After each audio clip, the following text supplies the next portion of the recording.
The evening light in Queens fell through thin curtains, painting the bunker living room in a golden fatigue.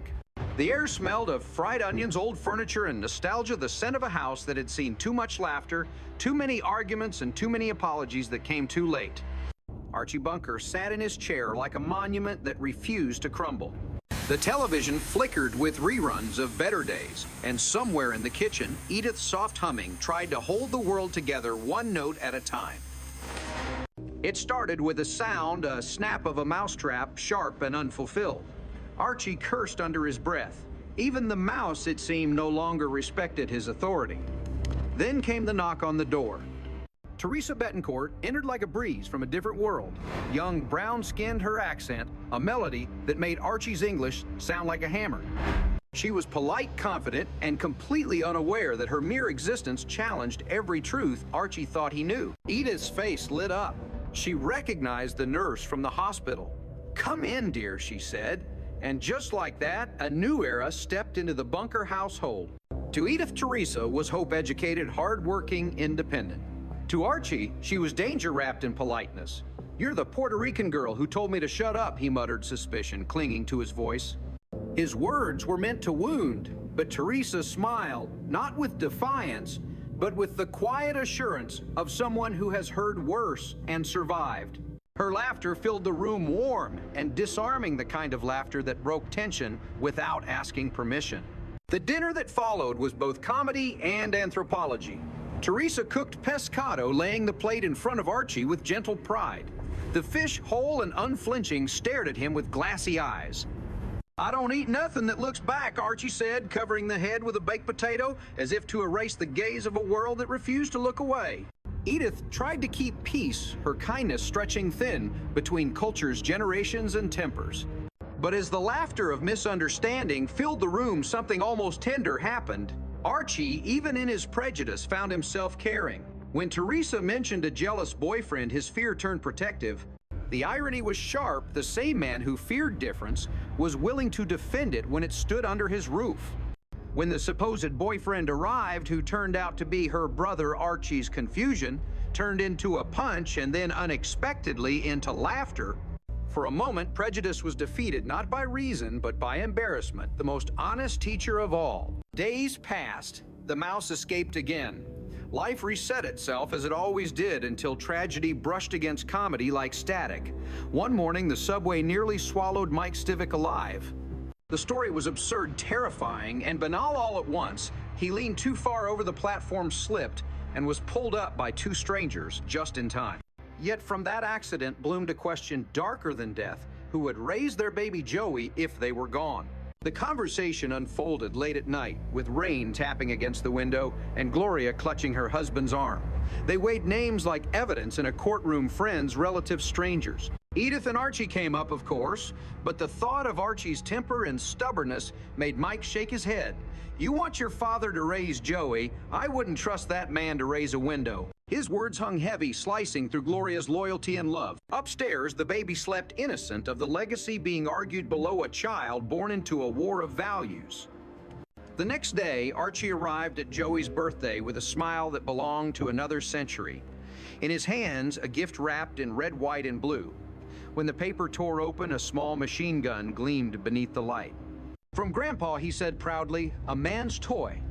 The silence that followed was the sound of generations colliding. Mike's disbelief, Gloria's disappointment, Edith's helpless kindness, they all surrounded Archie like mirrors, reflecting a man who didn't understand what he'd done wrong. To him, it wasn't violence, it was history. Guns had saved his world once. Why shouldn't they protect his grandsons? When Gloria told him later that they had chosen someone else, a young liberal couple, Al and Trudy, to be Joey's guardians, the world stopped for Archie. His face, carved with years of certainty, cracked. "You mean if you die, you want strangers to raise my grandson?" His voice broke between rage and heartbreak. In that single moment, the man who had survived war, labor, and time was undone by love denied. Edith watched, unable to fix what was never really about the will or the baby. It was about belonging, about being told you were no longer the kind of person the future needed. Archie left in silence. Rain followed him down the street, the kind that made New York smell like metal and regret. Back inside, Mike and Gloria sat together, convincing themselves they had made the right decision. But even righteousness has its cracks. When Gloria revealed that Al Bender had once made a drunken pass at her, Mike's certainty dissolved. Morality, it turned out, was easy in theory and messy in practice. "We'll make an anti-dying pact," Gloria said, through tears and laughter. The absurdity of it all, the fear, the pride, the love, became unbearable. They laughed because the only alternative was crying. Later that night, Edith called from the house across the street. "Archie," she said softly, "they changed their minds. They ain't naming anybody." Archie paused. The rain had stopped. "You mean they think they'll live forever?" he asked, half grinning, half praying. Edith's voice was gentle. "Yeah, that's the idea." For the first time in weeks, Archie laughed. "Well, maybe they will," he said, not believing a word of it. He hung up the phone, stared at Joey's photograph on the table, and for a brief moment, his face softened into something almost holy. Then came the ghosts. Edith met them first at Ferguson's Market between the produce aisle and the lottery counter. Bummy Fensel, she gasped, her hand flying to her chest. A name from another life. He was older now, heavier, but his grin was the same. He spoke warmly of old times of school picnics and teenage jokes, and he was married now to Dolores Mancini. Edith smiled, not realizing that the name she had just spoken would open a wound in her husband's memory. When she returned home and told Archie, his fork froze midair. "Who'd he marry?" he asked too quickly. "Dolores Mancini," Edith said again, and the color drained from his face. Dolores, the girl from Hanley Park, the one who had once kissed him in the dugout under the dim lights of youth. In his head, the scene replayed with cinematic clarity. A summer night, the sound of a radio from a distant car, her laughter echoing off the chain-link fence. To Edith, it was a dinner invitation. To Archie, it was a reckoning. That evening, he sat in silence, trying to explain to Mike what he couldn't admit to himself. "She reduced me, meathead," he said defensively. "I didn't ask for nothing." "It was her." Mike laughed, appalled and fascinated at once. "You don't even hear yourself, do you?" But Archie wasn't listening. He was building a wall out of excuses, each brick labeled chromosomes and man's nature. In his mind, guilt was a woman's invention. The truth was simpler and sadder. He couldn't stand the idea that something from his past might make Edith look at him differently. When the Fincels finally arrived, the air was thick with nostalgia and awkwardness. Dolores entered with grace, her perfume faint but intoxicating, carrying with it the scent of every what-if that Archie had buried. Dinner passed with forced laughter and nervous glances. Edith Ever, the gracious host, didn't see the undercurrent not until the dishes were in the sink and Dolores, drying a pan, mentioned the picnic at Hanley Park.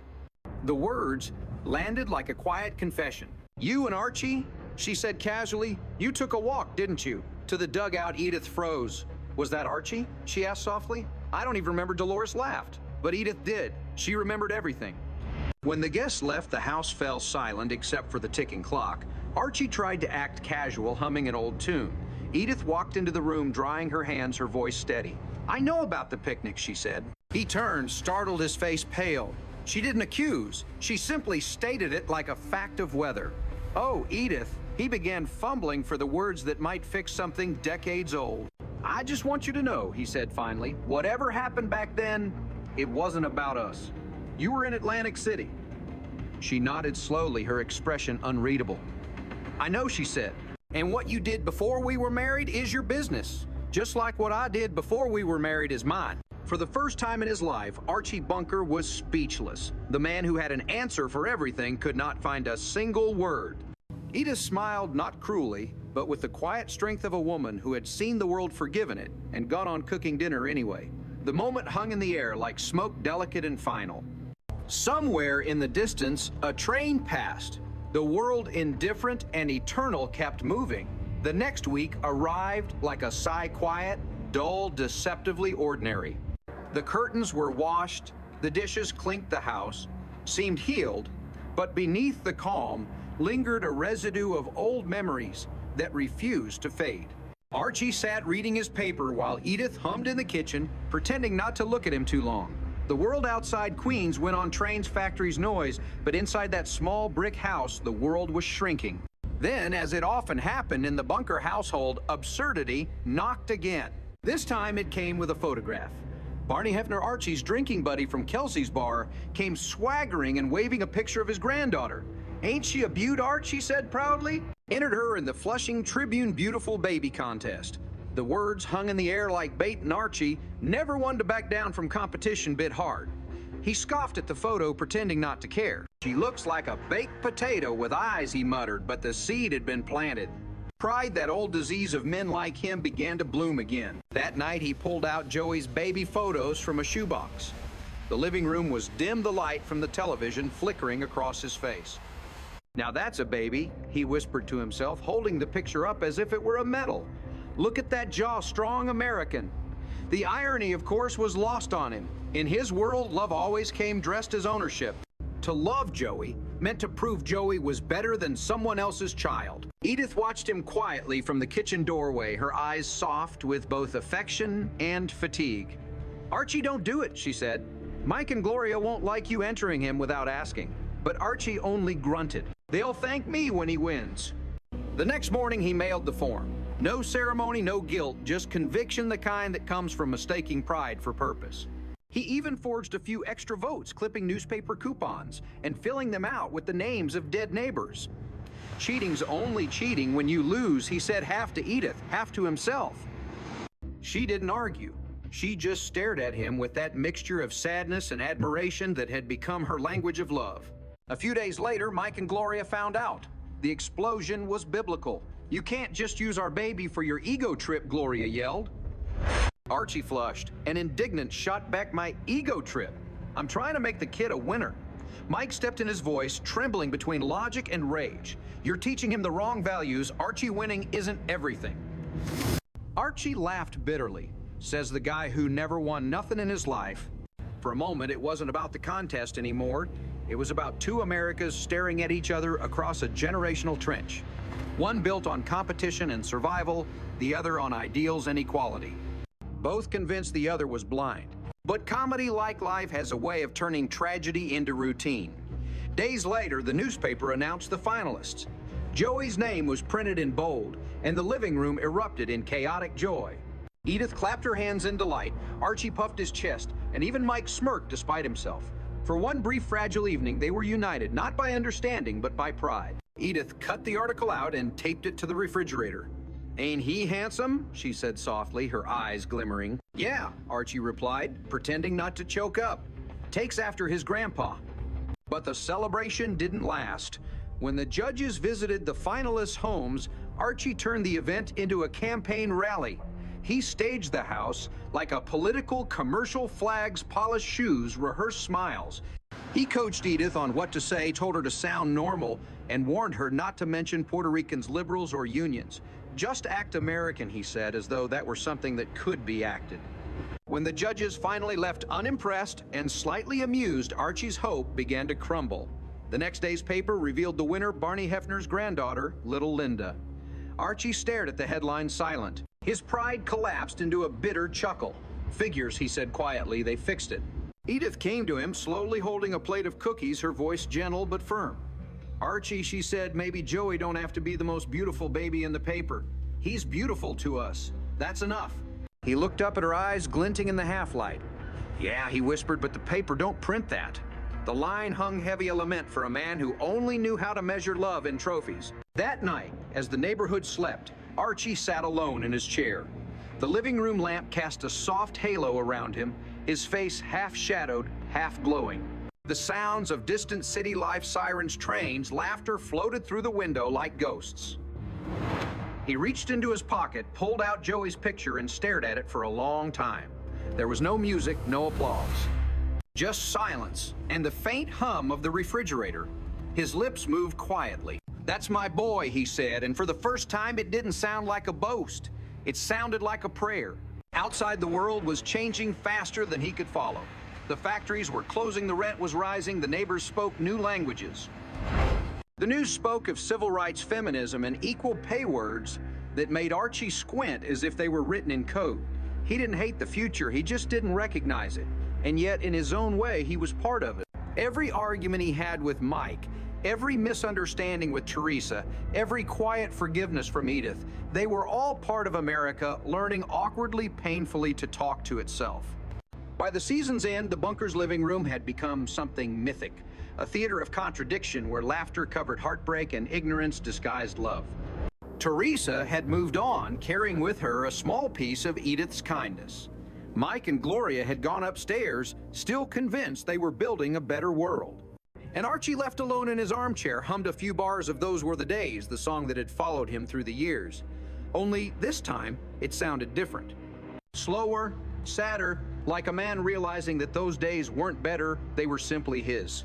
The camera panned back slowly, the light dimming around him. The house looked smaller now, but somehow warmer, filled with echoes of laughter, anger, and love that refused to die. Edith entered quietly from the kitchen, wiping her hands on her apron. She didn't speak. She didn't need to. She just looked at him with the same patience that had carried them through every storm. Archie looked up, met her eyes, and for once, didn't argue. The silence between them said everything: forgiveness, fatigue, and something like peace. The screen faded to black, the music swelled softly, and the credits rolled. The audience laughed one last time, though no joke had been told. It was the laughter of recognition, the uneasy sound of a nation seeing itself flaws and all and daring to care anyway.